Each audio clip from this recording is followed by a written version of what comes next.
Nancy Tapia would like to know how you prepared the role, and also has a specific question about that really cool bombardier jacket that you wear. Oh, that's great. What's the question? Did How she did you say it? prepare the role of somebody who can fly anything? Anything. It was multifaceted, like on the nerdy just preparation. There was a lot of book reading. I do come from a military family, so there was a certain like breadth of knowledge that I just had, naturally, organically, inherently in my life. And then, yeah, I did. I read a lot about not only what it means to be a female service member, but what it means to be a woman pilot. Like, I know the year that women were finally allowed to, fly fighter pilots in the United States. It was relatively recent. It was actually right around the time that the first Jurassic Park came out. It's present history, I'd like to say. And then by the time I got to set, we had an amazing consult. His name was Simon. Simon was our expert on all things transportation. So between, Kayla flying the plane and making sure that my motions, my actions, and that I knew enough to fake it so that I wasn't embarrassing pilots around the world. And also creating that kind of atmosphere that felt like she lives in this plane. Like this is her baby, this is her domain.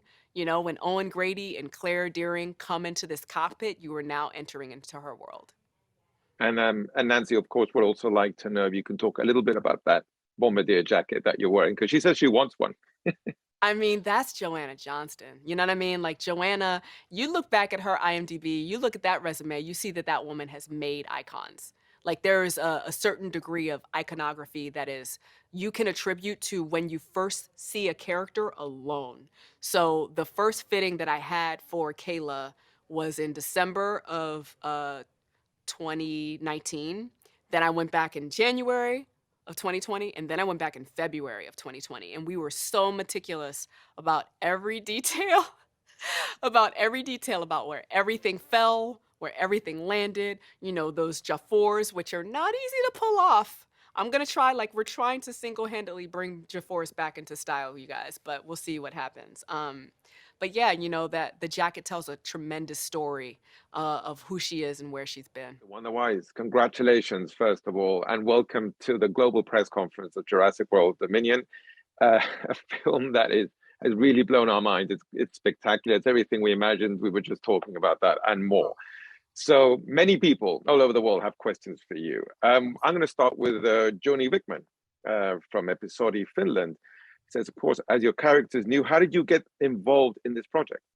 I was invited by Colin. I met with him in late March of 2019.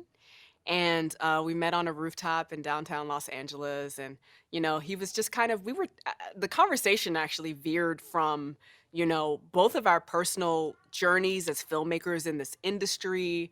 It was as most of my conversations are, radically vulnerable conversation.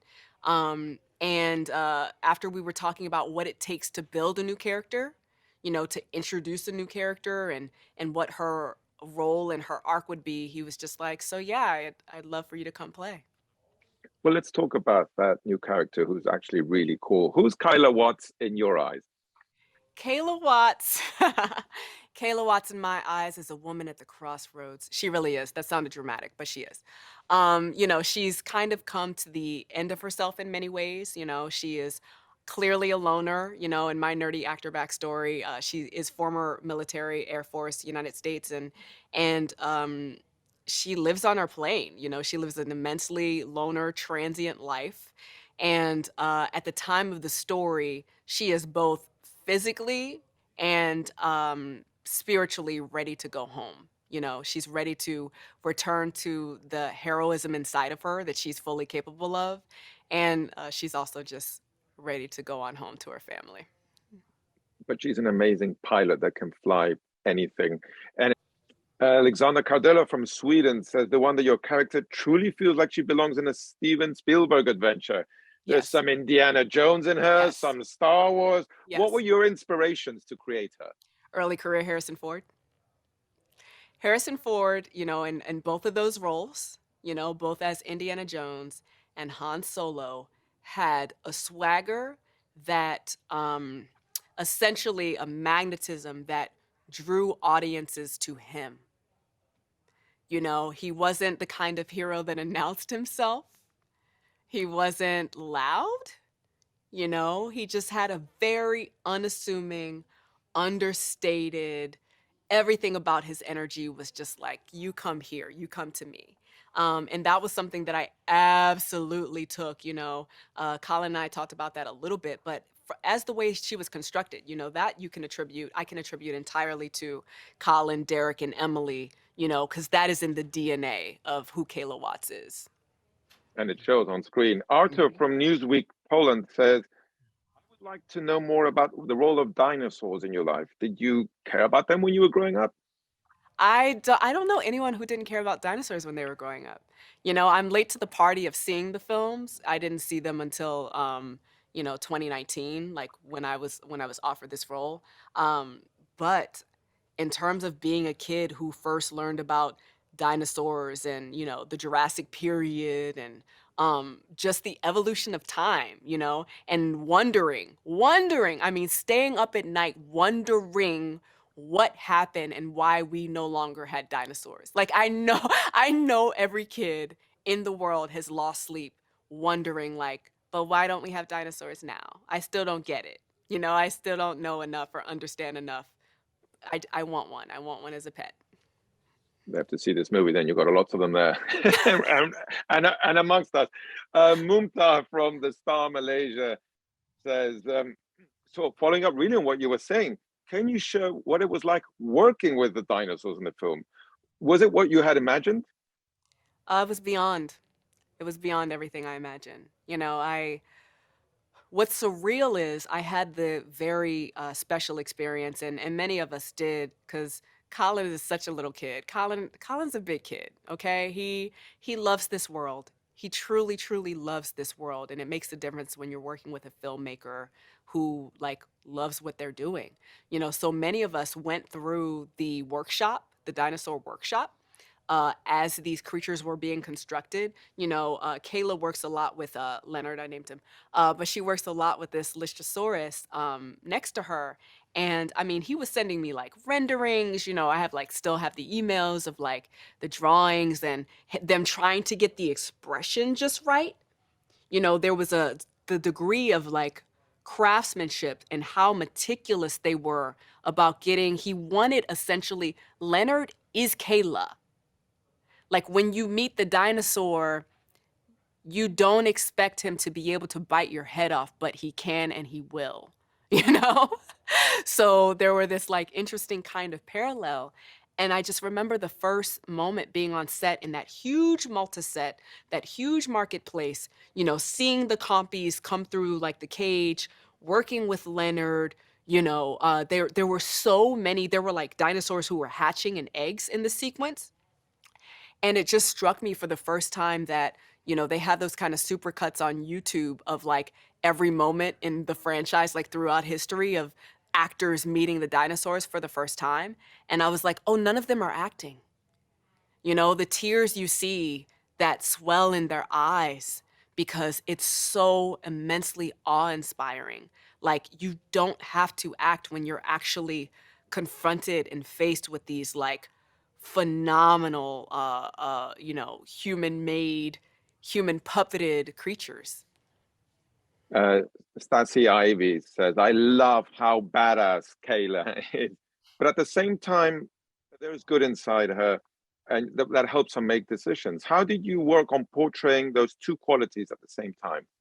I think that's what makes a person human. I think, you know, what makes us full and what makes a character real is feeling in real time the kind of decisions that they have to make, you know? And it was so important to me to essentially clock those moments, you know, to really let them register and to really inhabit it, you know, in my body so that by the time, you know, Claire Deering is spinning Kayla Watts around and she's like, this is my daughter, help me. You know, what you're seeing in that moment is a kind of confrontation of her own personal conviction. You're seeing a woman who has been, you know, apart from her own mother, So I'm like playing with this kind of depth of parallel that isn't in the script. It's not in the story. You don't hear it in the exposition, but that's what I was just feeling in my body in that moment. And those are the kind of like choices that make a character real on screen. Peter Gray from the AU Review in Australia comments, DeWanda, your character provides a lot of the film's sass and comedy relief. Yeah. You're so inherently engaging every moment you were on screen. Was there any ad-libbing or improvisation from you that came into Kayla's? Of course. It was a gift. It was a gift that Colin gave all of us. You know what I mean? Which I realize is a quite an atypical experience of a role that magnitude. But I mean, I love a director and a writer too who just understands that by the time a role reaches an actor, they are now the authority. That's just how it is. That's just how it works, at its best. And doesn't matter the format. Doesn't matter if it's theater or TV or film. By the time that actor reaches that set, they are the trusted authority of that role. And he really gave us that degree of ownership and let us fly, and that's the way I work naturally. I like a lot of freedom. I like to play a lot. I don't like Kayla. I'm not good with constraints. It just is what it is. And I'm just thankful for opportunities to, be the artist that I am in spaces like this. And it really shows on the screen.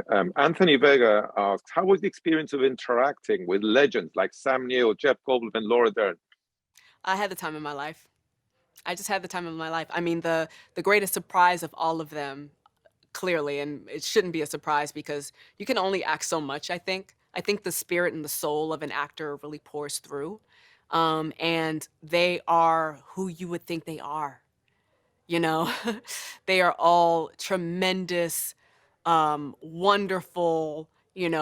Sam Neill can only play a curmudgeon because, of course, as you can imagine, he is one of the most witty and funny and generous and kind human beings you will ever meet. Laura Dern is the big sister that you want in your life, 1,000,000,000%. She is as opinionated and brilliant, and just warm as you think she would be. And Jeff Goldblum is as idiosyncratic and interesting and just like, what is he gonna do? And unpredictable, you know what I mean? And such a like intuitive artist as you would think he was as well. And so it was just, an absolute, I mean, it was a theme park. It was a theme park. Steve Wang from Mirror Media would like to know how it feels to be part of the evolution of female characters in the Jurassic franchise. It's beautiful. I mean, from its core, and I think that's the difference. Like, what's wonderful about this franchise in particular is from the books themselves, it's always been an inclusive franchise. Like, it's always been inclusive, from inception. It just has been. And so for me, it never felt like it feels like such an organic fit, you know? And I made it my business to just think about, okay, we have Ellie, we have Kelly, we have Sarah Harding, we have Claire Deering, we have this history, this lineage of women in this franchise. How can I be of service? How can I be of value? What energy can I bring? And because Claire vis-a-vis Bryce Dallas Howard brings such a like forward fighter, like I'm gonna fix it, heal the world energy, that gave me permission to just like play it back, so that there's no clash. There's just space, and we made space for each other. Well, just to wrap it up, Douglas Tang is interested in, of course, the world was going through what it was going through, and you kind of shot this in a bubble, which maybe made you have special bonds. That bonding. Some people took up some hobbies. They wanted to know, how was that experience for you? It was the experience of a lifetime. It was a very difficult time. I will never sugarcoat it. I always say that at the end of the day, we literally lived through a trauma together, but I put a heavy, heavy emphasis on together, because we were there for one another through some major changes, like Chris, at one point, his daughter was born that August. You know, he went home for a little bit and came back to complete that movie. You know, that is a level of tremendous sacrifice and thought. And I just remember like looking at photos of his baby that Catherine was sending him every day. You know, many of us that were there with our families, so we got to know each other's families as well. You know, there was no pretense and no ego. And so, yeah, it's a time in my life that was clearly challenging, just to be able to get to set every day and let go of the real trials of the world and take on these trials of this world. You know what I mean? But what a joy, you know, and what a privilege to be able to do so. Thank you for sharing that with us, because at the end also it's an extraordinary experience. That is, the result is amazing. And Thank I you. think everything that you're talking about really does show on the screen. Congratulations, DeWanda. Congratulations. And thank you so much for being with us today. Thank you. Thank you for having me.